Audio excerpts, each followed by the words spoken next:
రేవంత్ రెడ్డి ఏదైతే చెప్పారో హంగు చేజార విడుచుకోవద్దు, ఎక్కడెక్కడైతే హంగులు ఏర్పడ్డాయో దాదాపుగా రాష్ట్ర వ్యాప్తంగా కూడా ఎప్పుడు 85 స్థానాలు గెలిచినప్పటికీ కూడా ఇంకొక 15-20 చోట్ల వచ్చేటటువంటి అవకాశం. హంగులు చేజారవద్దనేటటువంటి దానికి సూచికగా ఆదిలాబాద్లో హంగ్ ఏర్పడ్డప్పటికి కూడా మరి కాంగ్రెస్ అయితే ఒక రకంగా విజయం సాధించినట్టుగా చెప్పొచ్చు.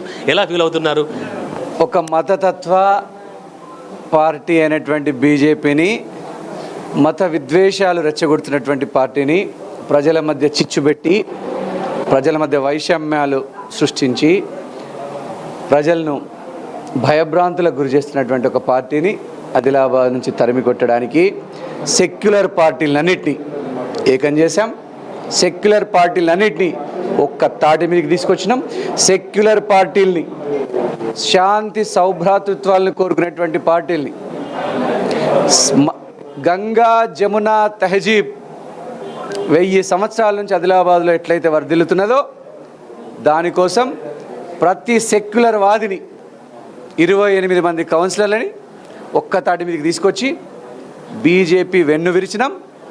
మళ్ళీ గల్లీలోనే నుంచి ఢిల్లీ దాకా బీజేపీని తరిమి కొడతాం. రాహుల్ గాంధీ గారి నాయకత్వంలో, తెలంగాణ ఇచ్చిన తల్లి సోనియమ్మ నాయకత్వంలో ఖచ్చితంగా రాహుల్ గాంధీ గారిని ప్రధానమంత్రి చేసుకుంటాం. రేవంత్ రెడ్డి గారిని మళ్ళీ ఒకసారి ముఖ్యమంత్రి చేస్తాం. అలాగే మున్సిపల్ అభివృద్ధికి సంబంధించి కూడా ఇక్కడ వచ్చినటువంటి మీకు మద్దతు ఇచ్చినటువంటి ఒక అభ్యర్థులు కావచ్చు, లేదంటే అందరూ కూడా ఒక రకమైనటువంటి ఒక అభివృద్ధిపై, ఎందుకంటే ఆల్రెడీ ఇక్కడ గతంలో ఏది డెవలప్మెంట్ లేదని చెప్పేసి అనుకుంటున్నారు. మున్సిపాలిటీకి అభివృద్ధికి ఇప్పుడు కొత్త పాలక వర్గం ఏ విధంగా కృషి చేయబోతుంది? తప్పకుండా కాంగ్రెస్ ఆధ్వర్యంలో నిర్మించినటువంటి సెక్యులర్ కూటమి ఆదిలాబాద్లో విజయఢంకా మోగించింది. ప్రజలందరూ ఓటు వేసిన వారికి ధన్యవాదాలు, ఆదిలాబాద్ ప్రజలు ఓటు వేయని వారికి ధన్యవాదాలు. అందరూ మా ప్రజలే, అందరూ మా వారే. అందరికీ ప్రతినిధిగా బండారు అనూష గారు అందరికీ ప్రతినిధిగా నిలబడతారు. కాంగ్రెస్ పార్టీ చైర్మన్గా అన్ని రంగాల్లో ఆదిలాబాద్ని అభివృద్ధి పథంలో నిలుపుతారు. అందరూ మా వాళ్ళే, అందరినీ కలుపుకపోతాం, అందరినీ కూడా అభివృద్ధి చేయడానికి కృషి చేస్తాం.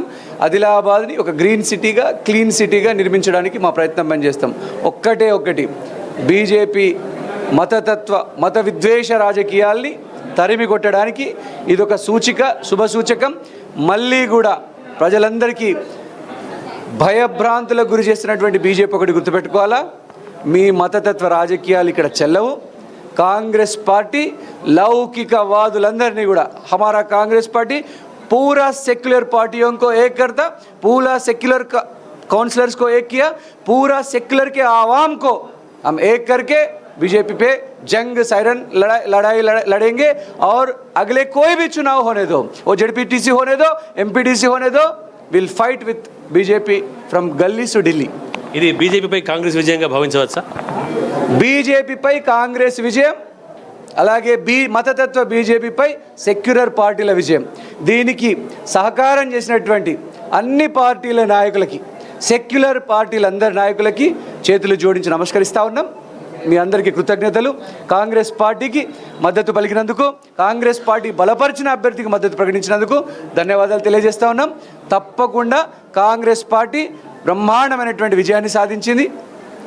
ఇదే విజయాన్ని వచ్చే ఎంపీటీసీ, జెడ్పీటీసీ ఎలక్షన్లో కూడా పునరావృతం చేస్తాం. Thank you.